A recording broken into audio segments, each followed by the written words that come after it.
Hello again, this is Morris Man, and as always, thank you for coming to my channel and viewing my videos. Today I'm going to do a part 2 of a video that I did about 2 weeks ago. It's called Candidiasis and Candida Albicans. Are you suffering from this? I've gotten an overwhelming response, and thank you, by the way, for the comments and inquiries about that particular video, because apparently there are a lot of people out there that is suffering from what I'm dealing with. And again, I'm going to kind of do a quick overview of the first video. Prior to getting those antibiotics in 2005, life was pretty wonderful. Didn't have any major complaints. But then I was given those antibiotics and my life changed literally overnight. And basically I'm going to just try to move forward in the video as far as the information I gave prior. But I had a lot of questions. I have gotten a lot of questions. And one of the questions was, wow, sorry to hear that. I think I'm dealing with the same issues you are. What antibiotics were you given? Well, let me just say this first. Just about any antibiotics that you can be given over a period of 7 days or after 7 days or extended past 7 days will do the same kind of damage. Just some are worse than other ones. Now, the ones that I was personally given was Cipro, which is C-I-P-R-O. And then at the end, there's another part of the medical term, which I'll put up there in the corner so you can see the whole entire word. But it was Cipro, Bactrim, and then one called Lavequin. Now, I believe it was Cipro that really done me in, because that was the one that I was taking for an extended period of time. I tried Bactrim for maybe about a week or two, tried Lavequin about a week also, but I believe it was Cipro that was the culprit. But my life just basically went from one extreme to another. And the symptoms that you would start to develop, they tend to vary. You know, for me personally, it was swollen feet, white coat on the tongue, very tired. Then brain fog, feeling like I'm in a spacey dream sequence, and it feels like you're high, you know, and I don't drink, don't smoke, don't do drugs. Never had spent a day in my life in the hospital, never really been sick other than the flu here and there. So I've been basically a pretty healthy person, because even as a kid I tried to, you know, be careful what I take into my body, because I want to live a long, prosperous life. You know, I don't want to get to the point I'm 60 and I'm in bed all the time because I'm sick or I'm in a nursing home. You know, I tried to be a little more, have a little more foresight as far as, let me take care of myself now, so when I get to that golden age of my life, twilight era, you know, life part of my life, that I'm gonna, you know, be okay. So, you know, I've maintained that mentality, you know, over a long period of time, and then all of a sudden I'm given antibiotics. It just throws everything off. And for those who just don't believe what I'm saying, I'm going to put a link down at the bottom there. And basically what I'm kind of going through is the same thing that this particular doctor in California is going to tell you. And he's a doctor. He's a medical doctor, and, you know, it's not just me talking.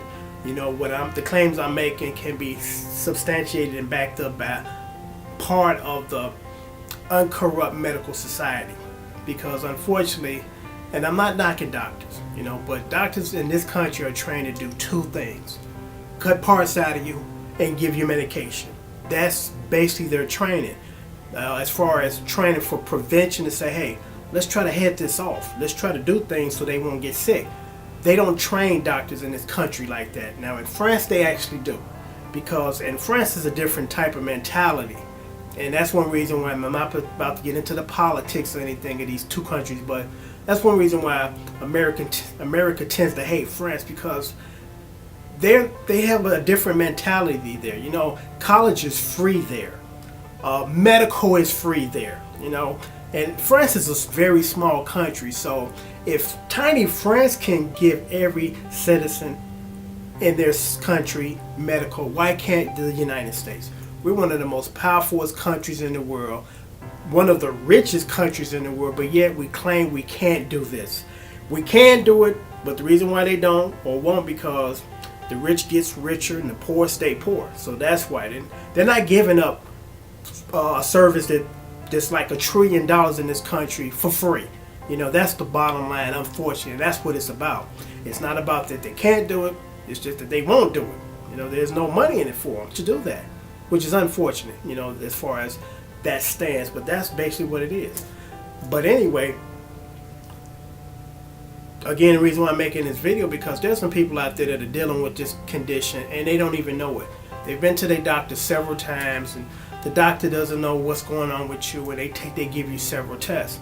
And here's another thing I tend to notice, and it's just kind of in general, but it applies to the medical discussion I'm having, but it actually applies to life in general. If you pay attention, you start to see patterns. You know, you start to see the same thing over and over in these situations. And what I started to notice was, I went to about 100 doctors. And what I started to notice was this. You know, and I'm not saying anything bad about them, but I noticed this, that what takes place is they give you all these tests and it comes back negative. You know, they can't find anything. So therefore they figure, since they've given you 7, 8, 9 different tests, that, oh, it's just in your head. You know, you think you're making this up because we can't physically find anything wrong with you. Here's the problem with that. And I said it in my other video, when you're not given the right test, you can't get the right diagnosis. So just because the 10 tests that they gave you don't show anything in those tests, still doesn't mean that there's nothing, or doesn't mean that you're not suffering from something. And that's the mentality that they have, that once they give you a battery of tests and they can't find anything, you just written off as crazy, or you overthinking, hypochondriac, or whatever, which is absolutely, in most cases, ridiculous. You know, again, I'm living proof. You know, I don't have any history of mental illness or, you know, having a bad childhood, nothing like that. I'm just an average guy doing average things and enjoying life, until I was given this burden by the medical industry that refused to own up and have ownership to some of the issues that they caused. You know, because what's so ironic is, what they were treating me for, I never even had. Didn't have a prostate infection. So they actually gave me something worse than what they thought I even had. So as a result of that, you know, every day is a struggle. And then I'm just going to kind of break down some of my symptoms.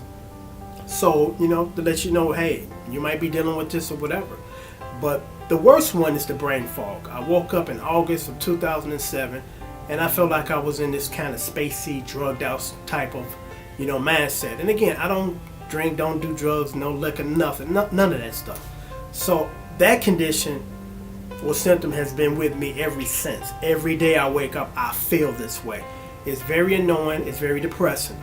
The second symptom was, all of a sudden, I'm having panic attacks. And I never had a panic attack in my life. I was sitting on the train going to work. All of a sudden, it felt like I was on a roller coaster ride and I got to get off. And if I don't get off, I'm going to die. I was literally going to tell the conductor, please stop the train so I can get off. I mean, I was feeling just that bad. It scared the shit out of me. Didn't know what was going on. And I just thought that after that one episode, that was just maybe something that came out of the blue and was going to leave and never come back. Unfortunately, I've had a series of them. And now I know when I'm going to have them, because I wake up in the morning, my heart pulsating. I feel like I have ran a marathon. I mean, my heart is just about to burst out my chest. So I'm like, oh shit, I'm about to have one of those things today. You know, and that is, for those who have had those, they know what I'm talking about. It's one of the worst feelings that you can experience. And it's a feeling that you don't want to ever experience again after you experience it. You know, you're like traumatized for the next 3 days, because you're like, am I going to have another one today? And, you know, am I going to have to walk around with my cell phone in my hand and get ready to call 911? That's just how intense it is, you know. Then the mood swings, meaning that, you know, one minute I'm fine, next minute I'm crying. And I'm like, why am I crying? Why do I feel so bad? It's amazing when your hormonal structure is off and you feel a certain way, and the things in your life don't trigger them, but it's something that's within that triggers it. You know, you're fine, no one's trying to harm you, but all of a sudden you feel like the world is coming to an end, or you're about to die, you know. And that is not a good feeling. And all of that is a result of the antibiotics that threw off my hormonal balance, threw off my immune system, suppressed it to the point where, you know, I'm having these weird central nervous system types of issues. I mean, it is absolutely not fun at all. I mean, I can't think of anything worse other than death. I mean, and it sounds like I'm exaggerating, but for those out there that are experiencing this, you know what I'm talking about. You know, so I'm going to sign off now, because I'm going to do a series of these videos, because I don't want to give you too much in one sitting.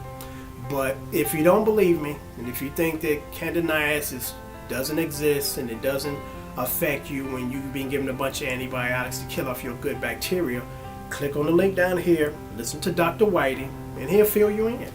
I mean, before I ran into Dr. Whiting or found Dr. Whiting, I was experiencing this. And when he started to talk about these things, I was like, this is exactly what I'm dealing with, you know. So I do these videos out of care and hoping that someone out there that's experiencing the same thing, that you're not alone.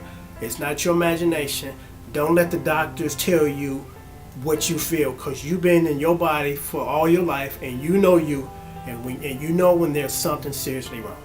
So, you know, word of encouragement: get a second opinion, do your own research, try to go out there and find that caring doctor, holistic doctor, medical doctor, neuropath that can help you, because you need help. You need to have this eliminated. I'm still dealing with it. I'm still doing some things that are trying to offset it, and hopefully they will work. This has been like year number 6, you know, and counting. So hopefully my time will come soon, because it gets unbearable at times. I mean, it really do. So on that note, I appreciate you listening, and hopefully this will help you or get you started saying, hey, I was right, the doctors were wrong, and I got to go do something about this, because now I know what I'm dealing with. So at least now I'm equipped with the information to say, hey, this is what I'm dealing with, and I'm going to go out there and try to get rid of this, you know. So on that note, thank you for watching, viewing, and take care.